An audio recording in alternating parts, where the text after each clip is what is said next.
Hey guys, it's Samantha. So today I'm going to show you how I make my decals look like this instead of this. So most people send their decals to their customers looking like this, which is totally fine. I personally think they look a little better when they're like this, and they look better in product photos, and I think my customers really appreciate the extra effort that step takes. So I'm going to show you guys, and I do work on Cricut on an iPad, so I also am probably going to start making more videos about how I use Cricut, some Cricut tips, product tips, all that. And I don't see a lot of Cricut tutorials that are on an iPad. I always see them on a computer, so I think I could share that with you guys because I know I'm always looking for tutorials on iPads, so I want to give them to you guys. So let me know what you want to see me do on an iPad, on Cricut, or anything for that matter. Let me know in the comments down below. Okay, so the first thing you're going to want to do is go to upload and click the image that you want to upload either from your photo library or your Cricut library. And this is just the outline of the design that I'm going to be making. All I did was outline the actual image on Procreate, which is where I design my decals, and then fill it in. So this is the background. Okay, so I'm going to show y'all how I actually made this outline. So I'm just going to go into Procreate, which is where I create everything, and grab a pen and just trace around the letters. And I try to make all of the letters like as round as possible. It's kind of hard with this word kind, but I'm trying to make it as round as possible so that it doesn't look like a rectangle, because that's kind of the point of this tutorial. And so I'm just going to do that and then fill it in, and then you want to save it as PNG files, and it'll save the two layers separately. Now we're just going to upload the actual image of the decal. So for the design, I'm going to make it 4 inches, and then the background image that we uploaded first, we're just going to make that 1/2 inch bigger than the actual design. So I found that's the perfect amount around the design. You'll see when I line it up, it's the perfect size.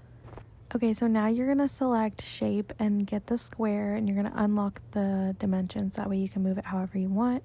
And you're just going to make 2 rectangles. So you're going to make one and make sure it's overlapping the design. It needs to be bigger than the actual designs and the outline. And then just hit duplicate, and so now you have 2 rectangles. So then you want to send both of those to back. Just hit arrange and send to back. And then you'll put your design on one rectangle and your outline on the other. Then select the design and the rectangle and hit center vertically and center horizontally to make sure it's in the center of the rectangle. And then hit attach, and it's going to do this. And you want to change the color, that way it knows the difference between your outline and your actual design. And then you're just going to repeat that process with the outline also. You're going to hit attach, and then you don't really have to change the color for that one. So now here are all my designs. You can see all the designs are in blue and the outlines are in gray, and we're just going to move it over to the mats. So as you can see, all of the outlines are here and all of the designs are on blue.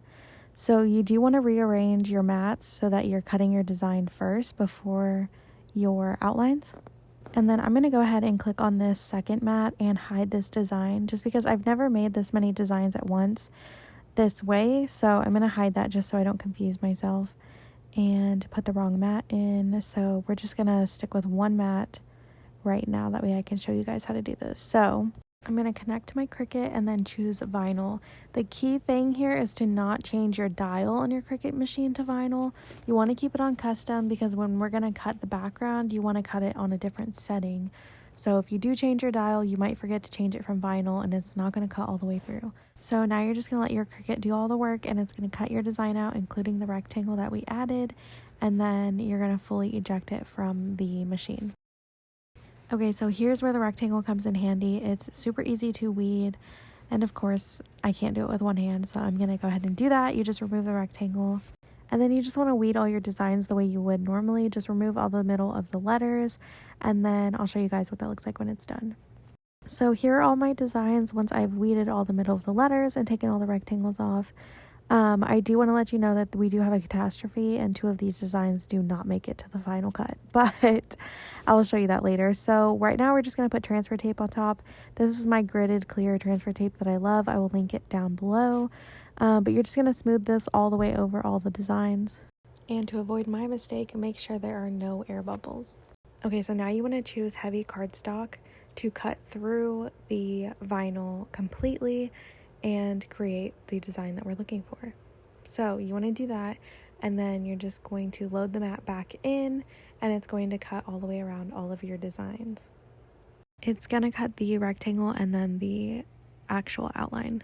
This is the one we lost. I don't know what happened. I wasn't paying attention, but it just got jammed up in there. So I grabbed it and it's no longer a part of the decals that I'm making. So anyway, so you're just going to unload your mat and now you're just going to take your decals off of the mat. And I like to roll them back like this and they look so cute. So this is the finished product. I think they look so much better than the rectangles. It's not a huge difference, but I think it makes a big difference, if that makes sense. But anyway, if you're interested, these decals are available on my website. The link is in the description. If you guys enjoyed the video, if you do want to see more from me, definitely let me know what kind of tutorials or tips and tricks you want to see or things you want me to try. Like I said, I'm no expert with Cricut, but I am definitely willing to try some things out for you guys and show you if they work or not.